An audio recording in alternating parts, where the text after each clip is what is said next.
Hello friends, welcome to the Salo Mason Happy Home, and it's Saturday, April 5th, 2025, and it is a bit chilly out here, but we are taking advantage of the sunny, dry day so that Douglas can continue working on a project.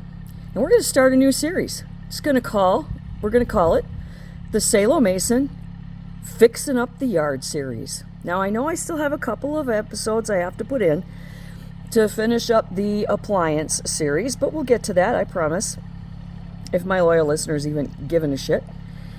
So anyway, that entire dark expanse, that round area that Douglas is digging in, actually had a tree with 3 trunks, and it spanned in width that entire black dirt area. And it came down in a bad storm last year, and we were thinking, well, what could we do to put something there that's going to be really cool? And we decided to put in a pond.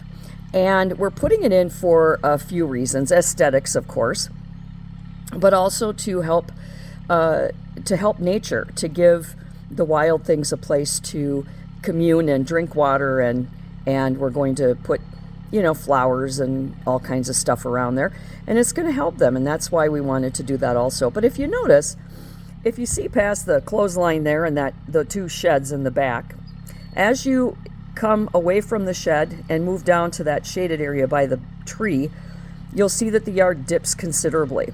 And what we found out, quite to our shock and chagrin last year, was we have a rainy season here on the prairie in Minnesota, and that rainy season ain't nothing to mess with. We're talking flooding, several inches of standing water. I mean, literally, it went up over the first step of our deck.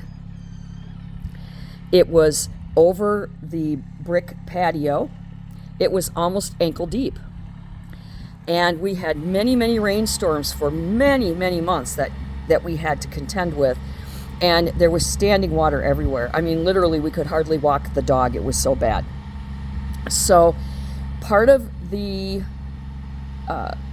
thinking with the pond is that when the water rolls down that big steep hill down into the yard, that it'll be diverted into the pond, and it'll keep the pond nice and full with fresh rainwater, but it'll keep it from getting toward the house, because that was just a massive catastrophe last year. We had a couple of really bad rains. So we're hoping to, achieve a few things with it. And I'm going to give you progress reports on this pond. So today, even though it's windy and kind of cold, it's only about maybe the 30s out here, Douglas is braving the weather to come out here while he has an opportunity and keep digging, because we got a lot of work to do. We're going to put in a vegetable garden this year, and I'm going to put in pumpkins and watermelons over there behind that dumpster, which is going away very soon, where that tall grass is there. We're going to put a row of pumpkins and watermelons, and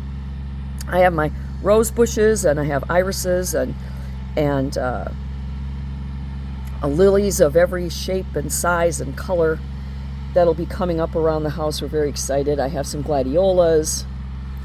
I don't know if you can see that dark spot on that tree up there. That's a bird. We have a very large population of grackles and red-winged blackbirds that have been visiting the last couple of weeks, and we're very excited to have them here, because we don't discriminate between one bird and another.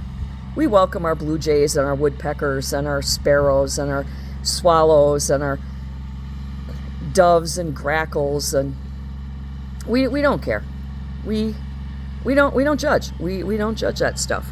So there is my Douglas out there working hard on the pond. Look at that beautiful black soil. This used to be all alfalfa fields before it became homes. And we own quite a large swath of it, as you can see, 1.8 acres to be exact, and lots of space and lots of trees, and the soil here is just magnificent. So we're very excited about that. We hope to have a really nice garden this year. And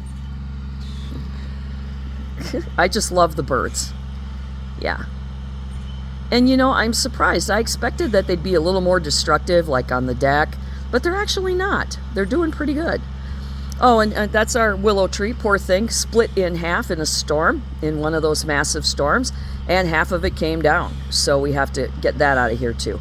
But it's just a little too cold to be out here today, so I'm going to end this right now before I freeze to death.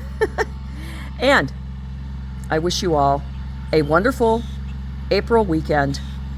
Do good and be good.